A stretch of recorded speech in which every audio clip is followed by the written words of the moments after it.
Swastiastu. Om Awikenamastu. Om Anubadrah Kartawiyato Wiswata.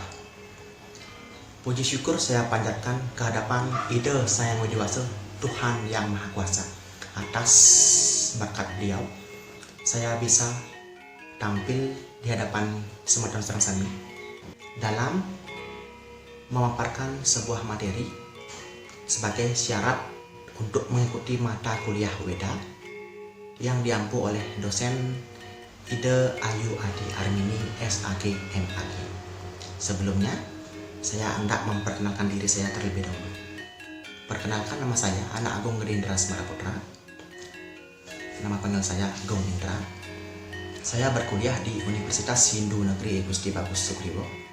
Saya memilih Fakultas Dharma Acarya, jurusan Pendidikan Agama Hindu, Prodi S1 Pendidikan Agama, semester 3. Baik, Semeton Serangsami, pada kesempatan yang berbahagia ini saya hendak menjelaskan materi terkait Wedangga dalam Weda, yaitu Wyakarana. Sebelumnya saya hendak menjelaskan apa yang dimaksud dengan Wedangga serta bagian-bagiannya. Wedangga merupakan dasar-dasar dalam mempelajari Weda. Kata Wedangga berasal dari bahasa Sanskerta yang terdiri dari dua suku kata, yaitu Weda dan Angga. Weda merupakan kitab suci agama Hindu, sedangkan Angga merupakan batang tubuh, dasar-dasar, serta bagian-bagian dari Weda. Jadi dapat disimpulkan bahwa Wedangga memiliki arti bagian-bagian atau batang tubuh dari Weda itu sendiri. Adapun pembagian dari Weda itu sendiri, yang pertama ada siksa. Siksa merupakan bagian dari Wedangga yang isinya menguraikan tentang petunjuk-petunjuk atau tata cara dalam pengucapan mantra yang tepat sesuai dengan tinggi rendahnya tatanan suara. Yang kedua ada Wyakarana yang akan saya jelaskan pada inti dari video ini. Yang ketiga ada Canda. Canda merupakan bagian dari Wedangga yang memaparkan tentang lagu-lagu dalam Weda. Yang keempat ada Nirukta. Nirukta isinya menguraikan tentang penafsiran otentik yang berhubungan dengan kata-kata dalam Weda. Yang kelima ada Jyotisa yang isi utamanya menguraikan tentang sistem tata surya seperti bulan, planet-planet, serta badan angkasa lainnya yang dianggap dapat memberikan pengaruh besar dalam pelaksanaan korban suci atau yarsnya. Dan yang terakhir ada Kalpa. Kalpa merupakan bagian dari Wedangga yang kaitannya erat dengan kitab-kitab Brahman serta kitab-kitab mantra.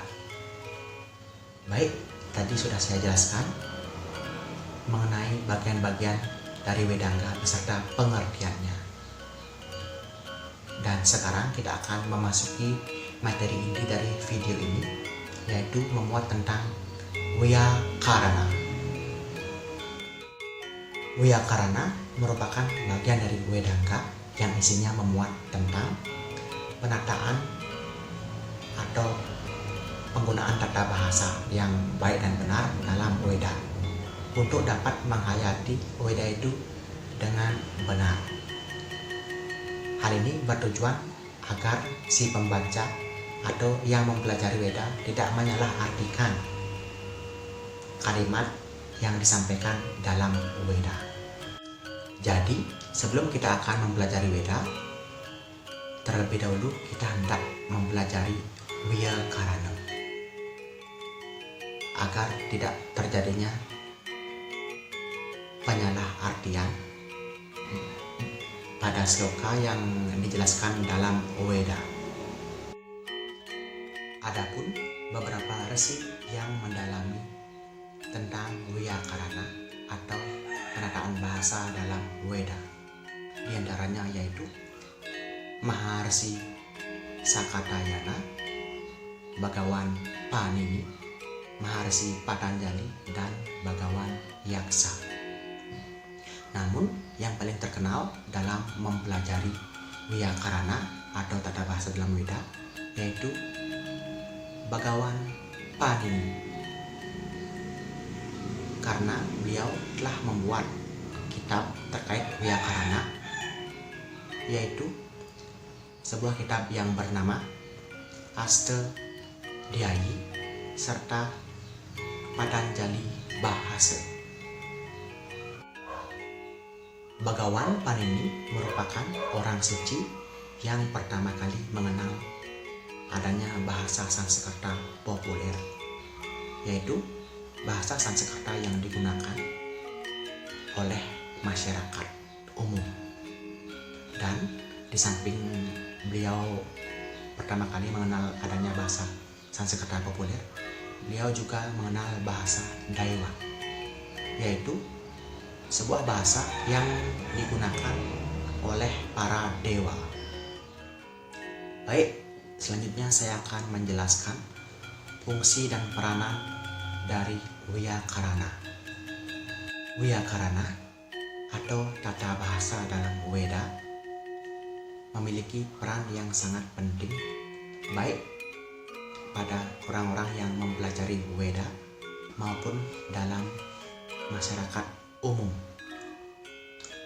Adapun beberapa fungsi dari kitab Wyakarana atau tata bahasa dalam Weda itu sendiri, yang diantaranya adalah yang pertama yaitu sebagai suatu hal yang mengatur penataan bahasa yang baik dan benar dalam Weda.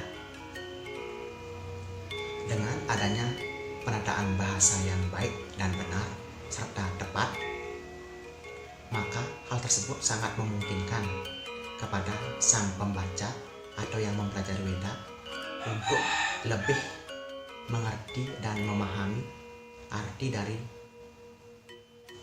apa yang hendak disampaikan dalam Weda, seperti halnya sloka-sloka yang termuat dalam Weda.